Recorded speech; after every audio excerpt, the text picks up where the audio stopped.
अब उसने क्या किया कि बच्चों को बिना टिकट बास्केटबॉल गेम्स में भेजना शुरू कर दिया, लेकिन जल्दी ही अथॉरिटी वालों को उसकी इस हरकत का पता लग गया और लुई को हर स्पोर्ट्स एक्टिविटी से बैन कर दिया गया। लेकिन पीट ने स्कूल प्रिंसिपल को मना लिया कि वे लुई को फिर से सपोर्ट ज्वाइन करने दे। उसे लगता था कि लुई में टैलेंट है और वो एक अच्छा रनर बन सकता है। पीट ने लुई को एथलीट बनाने के लिए स्ट्रिक्ट ट्रेनिंग देनी शुरू कर दी। लुई ने कई सारी रेसेस जीती और ऑल सिटी फाइनल्स में 5th पोजीशन तक पहुंच गया। हालांकि वो एक ब्रिलियंट रनर था, उसे लग रहा था कि वो एक ही टाइप के रूटीन में फंस गया है। इस बात पर लुई की अपने फादर से लड़ाई हो गई, जिसके बाद वो अपने एक फ्रेंड के पास लॉस एंजल्स चला गया। उसने डिसाइड कर लिया था कि वो अब कभी घर नहीं लौटेगा, लेकिन कई रातें भूखे प्यासे सड़क पर गुजारने के बाद उसे घर की याद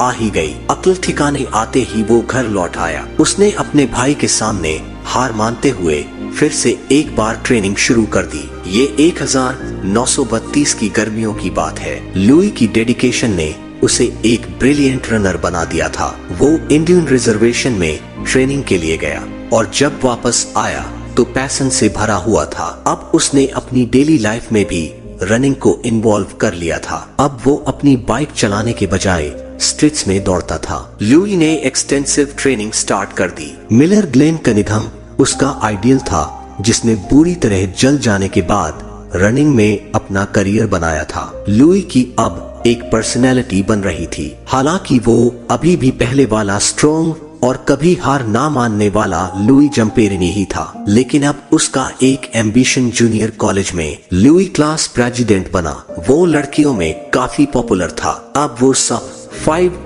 मिनट्स माइल्स में दौड़ने लगा था। अपनी कम हाइट के बावजूद पोस्चर और ट्रीड से वो किसी टाल बॉय का लुक देता था। वो रेस में काफी तेज भागता था और UCLA क्रॉस कंट्री रेस में उसने अपने कॉलेज कॉम्पिटिटर्स को काफी मील की दूरी से हराया था। पीट की गाइडेंस में लुई शॉर्ट टाइम में ही एक एक्सीलेंट रनर के तौर पे फेमस हो गया था। उसने अब तक जितनी भी रेस की थी सब में वो जीता था। 1934 में उसने साउथर्न कैलिफोर्निया ट्रैक चैंपियनशिप की रेस हुई, जिसमें लुई ने नेशनल हाई स्कूल माइल का रिकॉर्ड तोड़ दिया था। अपनी फास्ट स्पीड की वजह से उसका निकनेम पड़ गया था द टोरेंस टोर्नेडो, और टोरेंस के लोगों के लिए वो किसी सेलिब्रिटी से कम नहीं था। लुई में मेंटल इमेजरी की स्ट्रॉन्ग पावर थी और साथ ही अपनी स्ट्रॉन्ग विल पावर की वजह से उसे किसी भी चैलेंज में हराना मुश्किल था।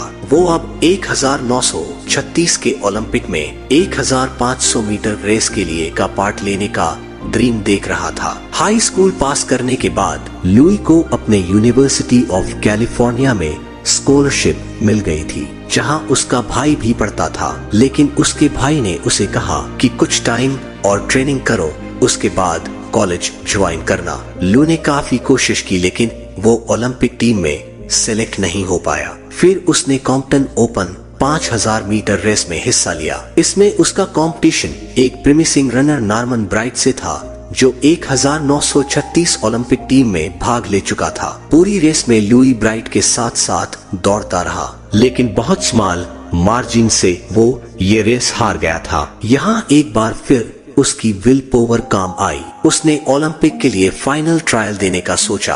फाइनल ट्रायल न्यूयॉर्क में होना था। लुई जम्पेरिनी ट्रायल के लिए न्यूयॉर्क गया। पूरे टोरेंसको के उस हाई स्कूल ग्रेजुएट से उम्मीदें थी, लेकिन न्यूयॉर्क में सब कुछ गड़बड़ हो गया। हीट वेव के चलते मैनहट्टन 40 लोगों की मौत हो गई थी। सारे एथलीट्स डिहाइड्रेट हो गए थे और उनका वेट भी घट रहा था। लेकिन इस सब के बीच भी लुई बदला नहीं। उसके माइंड में एक ही पिक्चर थी, वो खुद को ओलंपिक ट्रैक में दौड़ते हुए देखना चाहता था और वो हर मुसीबत फेस कर सकता था। पाने इस ड्रीम को हकीकत में बदलने के लिए आगे की कहानी हम जानेंगे इस कहानी के पार्ट 3 में। आज के इस वीडियो में इतना ही। जल्द मिलते हैं इस समरी के अगले पार्ट के साथ। तब तक के लिए जय हिंद, वंदे मातरम। अपना और अपने प्यारों का ख्याल रखें। वीडियो अच्छी लगी हो तो वीडियो को लाइक शेयर करना ना भूले। इसी तरह के और समरी से रूबरू होने के लिए हमारे चैनल द समरी वर्ल्ड को सब्सक्राइब करें। तो दोस्तों, आपको आज का हमारा यह बुक समरी कैसा लगा और इस बुक समरी से आपको क्या सीखने को मिला, मुझे नीचे कमेंट करके जरूर बताएं और इस समरी को अपने दोस्तों के साथ शेयर जरूर करें। आपका बहुमूल्य समय देने के लिए दिल से धन्यवाद। Wish you all the very best.